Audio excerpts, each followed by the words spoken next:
It was a rainy Thursday evening in downtown Chicago. People hurried past each other beneath umbrellas, not bothering to look up except for Daniel Moore. A single dad and part-time IT technician, Daniel had just picked up his 6-year-old son, Leo, from daycare and was carrying $2 menu burgers in a brown paper bag. Money was tight, but he never let Leo go to bed hungry. As they turned the corner near the back alley of a tech company's massive headquarters, Daniel noticed something odd. A girl no older than 10 was crouched beside a dumpster, carefully folding an old napkin around half a sandwich. Her eyes weren't sad or wild like you'd expect. They were calm, focused, watching the world like it was a giant puzzle. Are you okay? Daniel asked, stepping forward. The girl looked up. I'm fine, sir. I just needed something to eat. I don't want to bother anyone. Leo, clutching his father's hand, whispered, can we give her mine?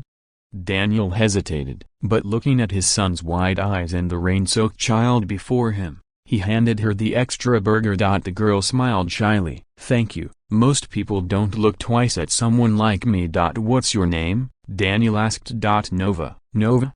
He chuckled. That's a star's name. I like stars, she said, taking a bite. They remind me that even when you're lost in darkness, you can still shine. Over the next few days, Daniel kept running into Nova, always near that same alley, always scribbling equations and diagrams on scraps of paper. One day, he brought her an old tablet Leo no longer used. Nova's eyes lit up. You sure? He nodded. It's cracked, but it works. I figure someone like you could make good use of it. And she did. Within hours, she had rewritten the firmware to run faster, connected it to nearby public Wi-Fi, and was using it to study code, physics, and AI. She even showed Daniel a system she was building, some kind of crash detection software that could predict and isolate vulnerabilities in complex networks.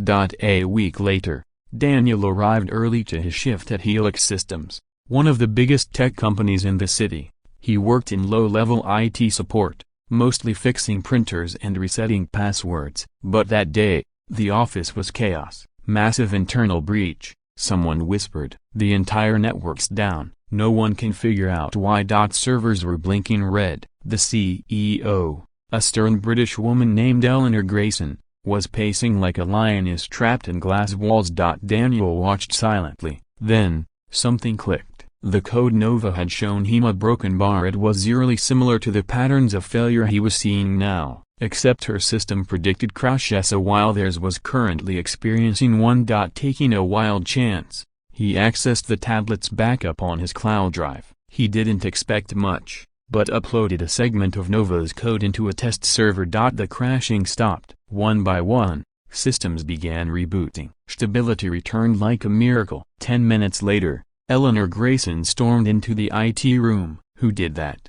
She demanded. Daniel stood, unsure whether he was in trouble or about to get promoted. It wasn't me exactly. It was a broken bar. A girl I met. She's homeless. Her name's Nova. The room fell silent. The next day, Daniel took Eleanor and her team to the alley. Nova was there, tinkering with an old pocket calculator she had rewired into a weather sensor. Eleanor knelt beside her. You built a predictive eye system from a broken tablet? Nova nodded. It's not perfect, but I thought maybe it could help someone. The CEO's face softened. How would you like to come with us? We could use someone like you. Nova looked up, startled. You want me? Daniel gently placed a hand on her shoulder. You're brilliant, Nova. The world needs to see that. 6 months later, broken bar. Nova sat at a large conference table beside Eleanor, wearing a clean uniform and a glowing badge that read Junior Research Partner at Helix Systems. Daniel and Leo were in the front row of the audience as Nova gave her first live demo of a new eye prototype she co-developed. When asked how she started, she smiled and said, it began with a burger and someone who decided not to walk past me. Ending note, sometimes, the smallest act of kindness can ignite a genius, change a life, and even save a system built by the smartest in the room. In a world often obsessed with credentials, humanity remains our most powerful connection, because you never know, a broken bar, the child begging for leftovers today, might be the one who saves your company tomorrow. After the demo, Applause thundered across the auditorium. The same company that had once ignored a hungry little girl behind its building was now hanging on her every word. Daniel watched with pride swelling in his chest. Leo clapped so hard his little palms turned red. Nova beamed shyly as Eleanor patted her shoulder. It was a moment of transformation, and not just for Nova, but for everyone who witnessed her rise. Backstage, Eleanor pulled Daniel aside. We're enrolling her in one of the top STEM academies in the country, fully sponsored. She'll still intern with us part-time, but she needs the right environment to grow. Daniel nodded, his voice caught in his throat. She deserves everything. She's special. She's more than special, Eleanor said. She's proof that potential isn't always found in polished resumes or Ivy League halls. Sometimes it's waiting behind a dumpster, clutching a sandwich, praying for someone to see it. 2 years later, broken bar. A banner outside the Tech Convention Center read, "Keynote speaker Nova Carter, 13-year-old prodigy."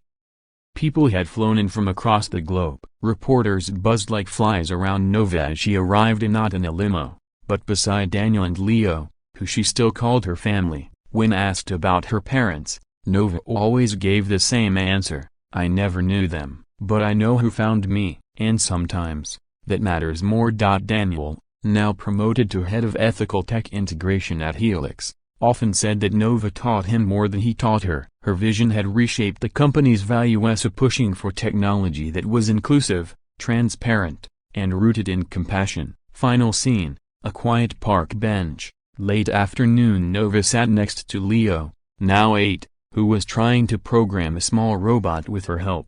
Daniel watched from a few steps away, sipping coffee. "You think I'll ever build something cool like you?" Leo asked. Nova smiled. "You already are." He raised an eyebrow. "How?" "You gave up your burger for me. That changed everything." Never forget, great inventions start with great hearts. In a world filled with systems, data, and algorithms, it's easy to forget what truly matters: connection. One act of kindness, one moment of compassion, that's all it takes to turn someone's life around and sometimes even save the world. So the next time you see someone forgotten by the system, a broken bar, don't just walk past, because genius doesn't always wear a suit. Sometimes it wears torn shoes and holds a dream no one else can see until you do.